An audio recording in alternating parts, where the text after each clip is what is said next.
Hi guys, Namit Malhotra's Ramayana introduction చూస్తాను భయ్య. 3 minutes 4 seconds ఉంది. ఈ రోజే రిలీజ్ అయింది. యాక్చువల్లీ నేను ఐమాక్స్ ఉంది కదా హైదరాబాద్లో, ప్రసాద్స్, దాంట్లో పీసీఎక్స్ అని ఉంటుంది. ఆ స్క్రీన్కి వెళ్ళి నేను చూడాలి. నాకు పాసెస్ కూడా దొరికాయి. అన్ఫార్చునేట్లీ వెళ్ళలేకపోయాను. బట్ యూట్యూబ్లో చూశాక షిట్ మిస్ అయిపోయాను, బిగ్ స్క్రీన్ మీద చూడాల్సిన వీడియో ఇది అని చెప్పి అనిపించింది నాకు. ఈ రామాయణ ఫీచరింగ్ రణబీర్ కపూర్, సాయి పల్లవి, సన్నీ డియోల్ అండ్ యష్ ఎలా అనిపించింది? ఈ సినిమా ప్రొడక్షన్ కాస్ట్ ఎంత, ఎప్పుడు రిలీజ్ అవుతుంది, ఎవరెవరు వర్క్ చేశారు, నేను ఎందుకు ఈ మూవీ గురించి ఎక్సైటెడ్ ఉన్నానో ఈ వీడియోలో చూద్దాం. యూజువల్లీ ఇలాంటి ఇంట్రొడక్షన్ వీడియోలు హాలీవుడ్ సినిమాలకు ఉంటాయి.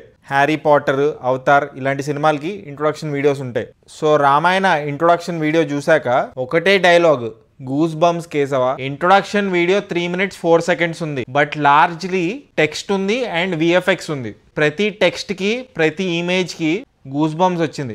చాలా హై ఇచ్చింది. దానికి మేజర్ రీజన్ ఏంటంటే మ్యూజిక్ భయ్య. మ్యూజిక్ ఇద్దరు తోప్ మ్యూజిక్ డైరెక్టర్స్ కొలాబరేట్ అయ్యి కొడుతున్నారు. ఒకటి హ్యాన్స్ జిమ్మర్, ఇంకోటి ఏఆర్ రెహమాన్. హ్యాన్స్ జిమ్మర్ గురించి ఇంగ్లీష్ సినిమా చూసే వాళ్ళకి ఇంట్రొడక్షన్ అవసరం లేదు. లాస్ట్ వీకే F1 సినిమా చూశాను కదా, ఆ సినిమా రివ్యూలో హ్యాన్స్ జిమ్మర్ ఎంత తోప్ మ్యూజిక్ కొట్టాడో చెప్పాను. ఇప్పుడు Hans Zimmer in collaboration with A R Rahman music ఇస్తున్నారు భయ్య రామాయణ సినిమాకి. అండ్ ఈ సినిమా డైరెక్టర్ చాలా తక్కువ సినిమాలు తీసాడు కానీ మంచి సినిమాలు తీసాడు. ఒకటి దంగల్, ఇంకోటి చిచోరే. ఆయన పేరు నితీష్ తివారీ. ఆయన డైరెక్ట్ చేస్తున్నాడు కాబట్టి మూవీ మీద ఎక్స్పెక్టేషన్స్ ఉంది నాకు. అండ్ ఈ నమిత్ మల్హోత్రా ఎవరు? నమిత్ మల్హోత్రాస్ రామాయణ అని ఎందుకు వచ్చిందంటే he's the producer of the movie. అల్లటప్ప ప్రొడ్యూసర్ కాదు. ప్రైమ్ ఫోకస్ అని ఒక మీడియా కంపెనీ ఉంది.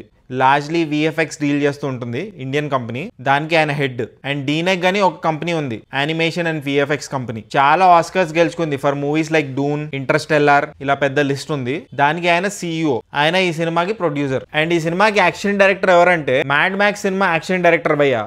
అండ్ ఈ సినిమాలో భారీ తారాగణమే ఉంది. Ranbir Kapoor is playing Ram, Sai Pallavi is playing Sita, Yash is playing Ravanasura. And Jaat సినిమా తీశారు కదా Sunny Deol, he is playing Hanuman. And Kajal Agarwal కూడా ఉన్నారు ఈ సినిమాలో. ఆమె ట్వీట్ కూడా పెట్టారు ఈ సినిమా గురించి. అండ్ ఈ సినిమా బడ్జెట్ 850 crores అంట భయ్యా. నాకు తెలిసి హైయెస్ట్ బడ్జెట్ ఒక ఇండియన్ మూవీకి ఇదే అనుకుంటా. నేనేమనుకున్నా అంటే రామాయణం మీద ఆల్రెడీ చాలా సినిమాలు వచ్చాయి, ఆ స్టోరీ కూడా అందరికీ తెలుసు, మళ్ళీ ఇంకో సినిమా అవసరమా అనుకున్నా. బట్ ఈ 3 minute ఇంట్రొడక్షన్ వీడియో చూసాక నా ఎక్స్పెక్టేషన్స్ పెరిగాయి. తప్పకుండా చూడాలని ఉంది ఈ సినిమా. And it's made for IMAX big screen. Last ఒక 5 seconds యష్ ని ఇంకా రణబీర్ కపూర్ ని చూపించారు. సూపర్ ఉన్నాయి ఆ షార్ట్స్. బట్ చూడాలి మొత్తం సినిమా ఎలా ఉండబోతుందో. దివాళీ 2026 కి రిలీజ్ అవుతుందంట ఫస్ట్ పార్ట్. సెకండ్ పార్ట్ ఏమో దివాళీ 2027 లో రిలీజ్ అవుతుంది. నేనైతే ఎక్సైటెడ్ ఉన్నాను భయ్య. ఒకవేళ మీరు ఇంట్రొడక్షన్ వీడియో చూస్తుంటే మీకు ఎలా అనిపించిందో కామెంట్ చేయండి. అండ్ జస్ట్ ఇన్ కేస్ ఇంకా సబ్స్క్రైబ్ చేసుకోకపోతే సబ్స్క్రైబ్ చేసుకోవచ్చు కదా.